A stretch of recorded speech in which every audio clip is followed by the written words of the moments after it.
सभी को नमस्कार। और ये क्वेश्चन जैसे कि आप देख सकते हैं, इसने कल से जब से मेंस की आंसर की आई है बच्चों के मतलब काफी ज्यादा डिबेट इस पे चल रही है। कुछ बच्चे जो कि इसका आंसर ए मार्क करके आए उनको लगता है इसका आंसर ए सही होगा, जो द मार्क करके आए उनको लगता है द सही होगा। एसएससी ने आंसर सही दिया है। जो ए मार्क करके आए उनको लगता है एसएससी ने गलत आंसर दे दिया। इस डिबेट का कारण क्या है, अगर हम इसको थोड़ा सा जानना चाहें तो कारण यह है क्योंकि डिफरेंट डिफरेंट सोर्सेज में इस कॉन्सेप्ट को अलग अलग तरीके से बताया गया है।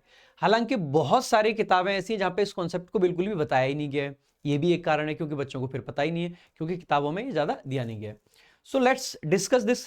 ठीक है, एक बार इसको डिस्कस कर लेते हैं। ये सबसे पहले क्या होता है, जैसे मैं आपको एक एग्जांपल देता हूं। मैंने कहा रमेश, और कौन से रमेश की हम बात कर रहे हैं? माई फ्रेंड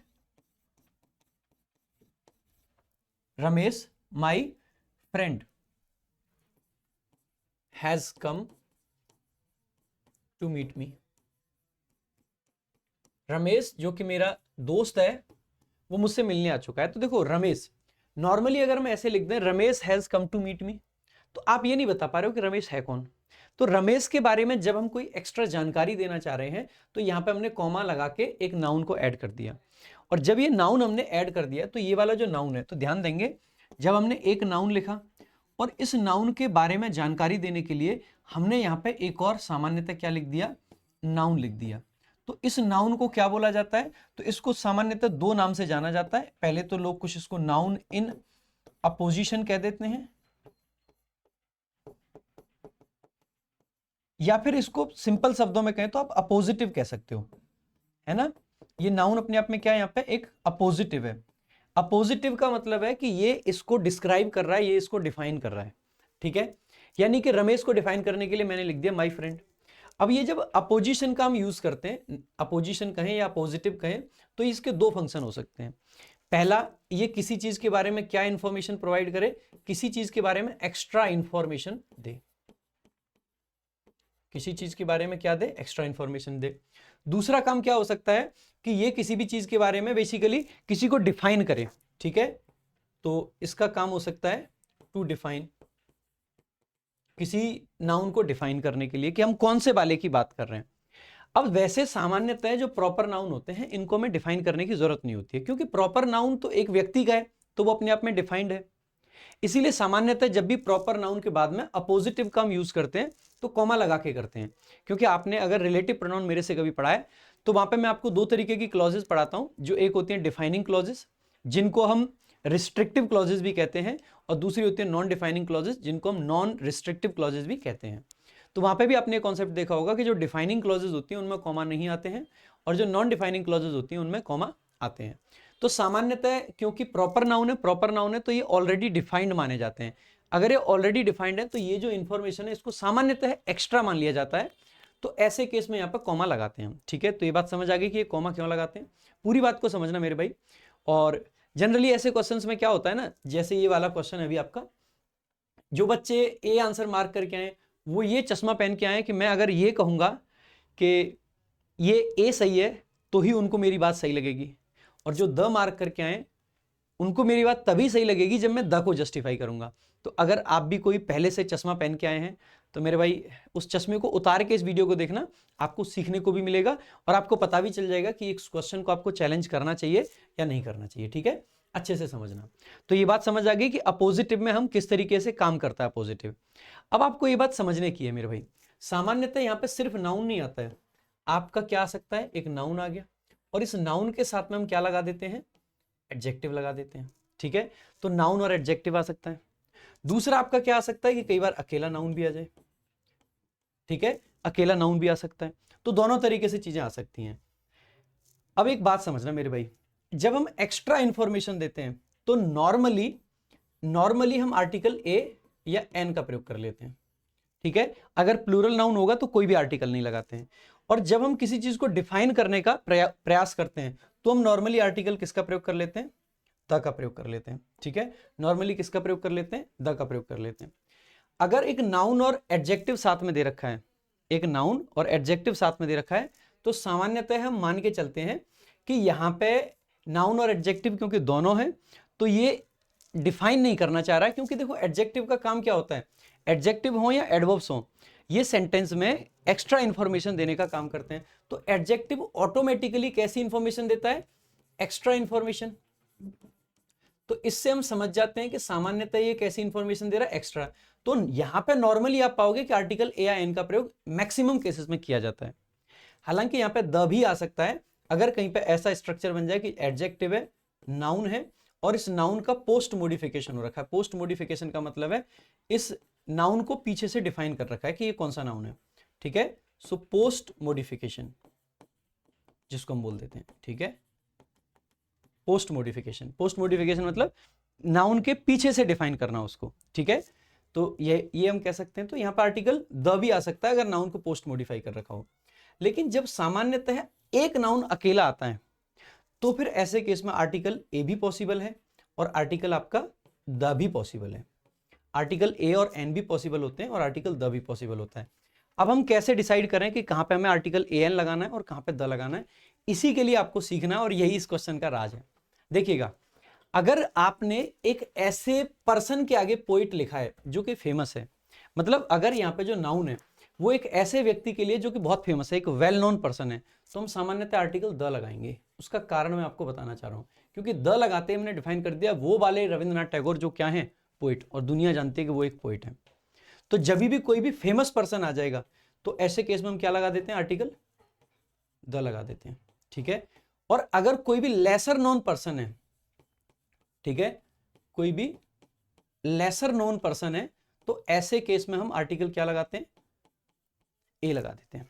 तो आर्टिकल ए या एन लेसर नोन पर्सन के लिए आता है। जैसे मैं अभी एक कहूं, जैसे मेरे सामने अरुण खड़ा है तो मैं कहूंगा अरुण, और अरुण के बारे में मैंने कहा कि आई मैट अरुण, मैं अरुण से मिला। सो आई मैट, मैं मिला किससे? अरुण। अरुण जो कि क्या है? अरुण एक स्टूडेंट है, अ स्टूडेंट। अब यहां पे ए मैंने लगाया, मैंने द नहीं लगाया। इस बात को आप समझ सकते हैं क्यों मैंने ए लगाया?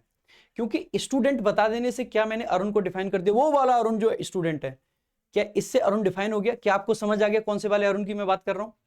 नहीं समझ आया भाई। मैंने अगर ये कह दिया आई मैट अरुण, और कौन सा वाला अरुण? जो स्टूडेंट है, तो क्या आपको समझ आ गया कि वो वाला अरुण? आपने अरुण को पहचान लिया?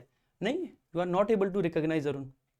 इसका मतलब है कि हमें यहां पे क्या लगा देना चाहिए? आर्टिकल ए, क्योंकि ये जस्ट एक एक्स्ट्रा इंफॉर्मेशन इसके बारे में है। ये अरुण को डिफाइन नहीं कर पाया, और अरुण को अगर ये डिफाइन नहीं कर पाया तो ये अपने आप में क्या हो जाएगा? एक एक्स्ट्रा इंफॉर्मेशन हो जाएगी। लेकिन अगर मैं आपके सामने ऐसे लिख दूं, आई मैट सलमान खान, मैं सलमान खान से मिला। कौन सा सलमान खान? अब आपके सामने यहां पे मैंने लिख दिया एक्टर। आप क्या लिखना चाहोगे? एन एक्टर या द एक्टर? जैसे ही आपने एक्टर लिख दिया ना, तो ये सलमान खान को डिफाइन कर देता है कि वो वाला सलमान खान जो एक्टर है। क्योंकि एक्टिंग इंडस्ट्री में बहुत सारे सलमान खान नहीं है, लेकिन स्टूडेंट के रूप में हजारों अरुण होंगे। तो एक स्टूडेंट अरुण को बता देना इसको डिफाइन नहीं कर पाया, इसीलिए आर्टिकल ए का प्रयोग हम करते हैं। लेकिन सलमान खान को जैसे ही हमने एक्टर लिख दिया तो आप सब समझ जाएंगे कि मैं कौन से सलमान खान की बात कर रहा हूं। यहां पे बात समझ आई? तो जैसे ही सब समझ जाएंगे, इसका मतलब है कि यहां पे आर्टिकल द का प्रयोग हमें करना चाहिए। The actor, Salman Khan the actor, Priyanka the actress, Amitabh the actor, इस तरीके के फ्रेजेस हम यूज करते हैं। ऐसा क्यों कर रहे हैं? क्योंकि these are well known entities. इसीलिए मैंने यहां पे ये बात पहले ही लिख दी थी कि अगर कोई फेमस पर्सन है तो ऐसे केस में हमें क्या लगा देना चाहिए? आर्टिकल द का प्रयोग करना चाहिए। और अगर कोई लेसर नोन पर्सन है तो ऐसे केस में हमें क्या करना चाहिए? आर्टिकल ए या एन का प्रयोग करना चाहिए। अब शायद आप इस बात को थोड़ा सा कनेक्ट कर पाएंगे कि मैं जो कह रहा हूं। अब हम अगर अपने क्वेश्चन पे आ जाते हैं, कनेक्ट करना बाद में देखते हैं। रविंद्रनाथ टैगोर, भाई कौन से वाले टैगोर की बात कर रहे हैं हम? The poet. जैसे हमने कहा था ना, आई मैट सलमान खान, कौन सा सलमान खान? Salman Khan the actor. हम कई बार कहते हैं Kapil Sharma the comedian, Kapil Sharma the comedian. क्या हमें अ कॉमेडियन कहेंगे? क्या बहुत सारे कपिल शर्मा कॉमेडियन बने बैठे हैं? Not possible, not possible. लेकिन अब जैसे कई बार आपको ऐसा एग्जांपल मिल सकता है जो कि एक वेल नोन एंटिटी है, पीछे नाउन है लेकिन फिर भी आर्टिकल है। वो इसलिए होता है क्योंकि बीच में एडजेक्टिव आ जाता है, और एडजेक्टिव आ जाता है तो यहां पे हमारा पर्पस बदल जाता है। पर्पस क्या हो जाता है? एक्स्ट्रा इंफॉर्मेशन देना हो जाता है, डिफाइन करना नहीं हो जाता है। यहीं पे अगर पोइट के आगे कोई आर्टिकल आपका एडजेक्टिव लगा रखा होता, रविंद्रनाथ टैगोर अ फेमस पोइट, एकदम सही है, रविंद्रनाथ टैगोर अ फेमस पोइट। अब वो वाला कैसे सही है, क्योंकि वो उसको डिफाइन नहीं करने आया है, वो एक एक्स्ट्रा इंफॉर्मेशन दे रहा है। वो ये कहना चाह रहा है कि Rabindranath Tagore who is a famous poet, या Rabindranath Tagore who is an eminent poet. तो अगर एडजेक्टिव होता है तो नॉर्मली ए या एन चल जाता है, लेकिन अगर कोई फेमस पर्सन है और सिर्फ नाउन है तो आर्टिकल द हमें लगाना चाहिए, बिकॉज उस नाउन को वहां पर लिखने का जो पर्पज है वो जस्ट ये नहीं बताना है कि एक पोइट है, वो ये बताना है कि वो वाले टैगोर जो पोइट हैं। यानी कि अगर हम यहां पे आर्टिकल ए लिखते तो इसका मतलब है रविंद्रनाथ टैगोर जो कि एक पोइट हैं, वो फेमस हैं अपनी जो पोइटिकल वर्क है गीतांजलि उसके लिए। तो जस्ट ये नहीं कहना चाहते कि जो एक पोइट है, नहीं, रविंद्रनाथ टैगोर, कौन से वाले रविंद्रनाथ टैगोर, द पोइट इनको डिफाइन कर रहा है। हालांकि यहां पे भी एक थोड़ा सा ग्लिच कह सकते हैं आप इस क्वेश्चन में, वो ये है जनरली हम इस तरीके से जब आदमी को डिफाइन करते हैं तो कई बार ये कॉमा जो है ना उसको हटा देते हैं, Rabindranath Tagore the poet just बिना कॉमा के लिख दिया जाता है। कॉमा यहां पे लगा रखा है तो एक पॉसिबिलिटी आ जाती है कि आर्टिकल ए चल जाए, तो एक पॉइंट कह सकते हैं। लेकिन अगर सेंस के हिसाब से जाओगे, क्योंकि एसएससी एग्जाम्स में हमेशा ये कहा जाता है कि जो पंक्चुएशन है उसको एसएससी कंसीडर नहीं करता है, सो comma is part of punctuation, तो उसको कंसीडर नहीं करेगा। और कॉमा के साथ में भी द चल जाता है, ऐसा नहीं कि कभी नहीं चलता है, बट यस अगर द लगाते हैं जनरली तो ये कॉमा आपके हटाए हुए होते हैं, बिकॉज ये उसको डिफाइन करने के लिए यूज किया जाता है। इसे कितने सारे फ्रेजेस हम यूज करते हैं, आपने देखा होगा, Ashoka the great, Virat the run machine, ठीक है, इस टाइप से हम बहुत बार यूज करते हैं जब हम किसी नाउन को पीछे से डिफाइन कर देते हैं बेसिकली, या उसके लिए एक अपोजिटिव यानी कि एक एक्स्ट्रा इंफॉर्मेशन का फ्रेज लगा देते हैं। So I hope the question is clear कि यहाँ पर आर्टिकल द का प्रयोग किया जाना चाहिए। ऐसे क्या पहली बार क्वेश्चन पूछा गया है, ऐसा भी नहीं है, एसएससी ने पहले भी क्वेश्चन पूछे गए, लेकिन मैं उस पर आने से पहले एक और बात आपको बता देता हूं। इनफॉर्मल स्टाइल में यहां पे आर्टिकल को हम हटा भी सकते हैं, ऑल टुगेदर जीरो आर्टिकल लगा दें इनफॉर्मल, लेकिन इस डायरेक्ट इसमें नहीं। खास करके अगर ऐसे शब्द आ जाएं जैसे लीडर आ गया, जैसे प्रेसिडेंट आ गया, जैसे कि आपका लाइक प्राइम मिनिस्टर आ गया, Modi prime minister of India, ऐसे लिख देते हैं, द छोड़ देते हैं कई बार, ठीक है। तो इनफॉर्मल स्टाइल है वो, लेकिन आपके एग्जाम में हमें ध्यान रखना है। तो ऐसा कई जगह पे आपको बुक्स में भी रूल मिल जाएगा कि नाउन इन अपोजिशन में सामान्यतः आर्टिकल को ड्रॉप कर दिया जाता है, ऐसे रूल्स कई जगह पे आपको दिखेंगे, ठीक है। लेकिन आपको ये ध्यान रखना है कि जरूरी नहीं है वो आर्टिकल वो रूल सही हो, क्योंकि नाउन इन अपोजिशन में आर्टिकल को ड्रॉप करना इनफॉर्मल माना जाता है। एंड हमारे एग्जाम्स में इनफॉर्मल नहीं, जो स्टैंडर्ड इंग्लिश होती है, स्टैंडर्ड ब्रिटिश इंग्लिश होती है, उसको सही कंसीडर किया जाता है। तो यहां पे बेस्ट आंसर आपका क्या है, द है।